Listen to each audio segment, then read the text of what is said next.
Lecture 3 ng ES11 ay tungkol sa vector operations. So, given tayo ng vectors, P, Q at S, ang pinapahanap ay yung angle between P and Q, yung area ng parallelogram formed by P and Q, and yung value ng Sx such that the three vectors are coplanar. So, dahil inassume kong alam nyo na kung paano gawin yung vector operations ng manual dahil nasa Physics 71 naman yan, gawin natin siya sa cycle. So, paano ba yung shortcut sa cycle para mahanap yung angle at area ng mga vectors? So, sa cycle na to, punta tayo sa vector function niya. Menu, tapos press 5 para sa vector.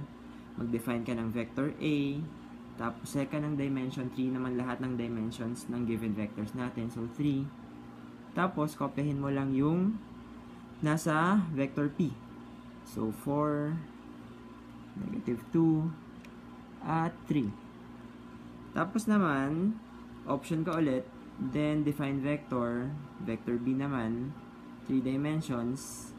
Kopyahin mo naman yung nasa vector Q, 2, 4, at -5. So next, ready na tayong mag-vector calc.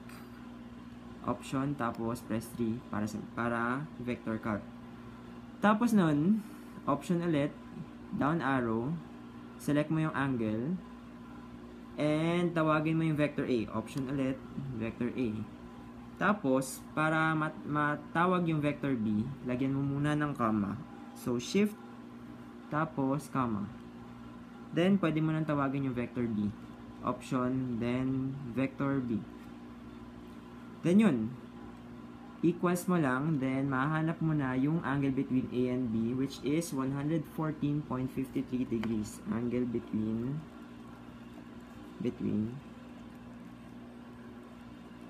P and Q is 114.53 degrees. Next, paano naman kunin yung area? Para makuha yung area, ganun ulit. As in, maalala naman ng cycle kung ano yung mga values ng P and Q.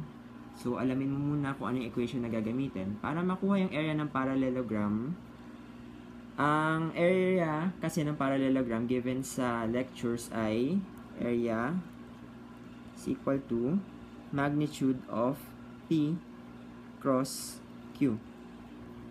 So, ganyan. Kung ma-performan lang natin yan sa cycle, mahanap na natin yung magnitude niya.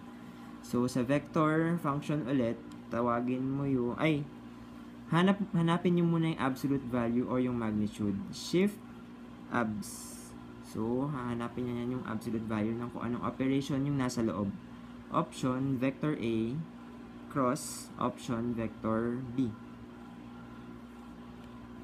Then, equals. Yun, 32.86 yung kanyang area. 32.86 unit squared. Next naman, paano makuha yung value ng Sx such that magiging coplanar yung tatlong vectors? Anong concept yung gagamitin natin dito? So, ang concept na gagamitin ay yung mixed triple product. So, ano nga ba yung equation ng mixed triple product? So, S dot P cross Q. Yan ang magiging volume ng parallelepiped given 3 vectors. Kung gusto natin maging coplanar yung tatlong vectors, di ba dapat ang magiging area nito, ang magiging result ng mixed triple product ay 0. So, bakit? Given ka ng 3 vectors, kunyari, at makaka-form ka ng parallelepiped,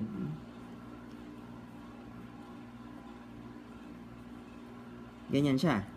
Pero, kung coplanar yung mga vectors natin, walang magiging volume yung parallelepiped, as in, isang plane lang siya.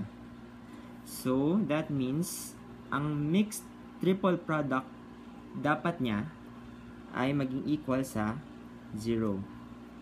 So, ayun muna. Hanapin muna natin yung P cross Q. So, paano mahanap yung P cross Q? Ganun ulit. Dahil yung P ay yung P corresponds to A sa cycle at yung Q corresponds to B sa cycle, i-cross product lang natin sila. So, option, tawagin mo yung vector A, cross, option ulit, tawagin mo yung vector B, equals, yun ang magiging cross product ng vector P at vector Q. So, makikita natin, negative 2, 26, at 20.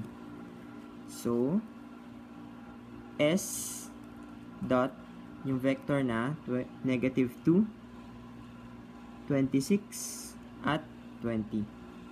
So, ano nga ba ulit yung S? So, yung S, maalala natin na SXi minus J plus 2K.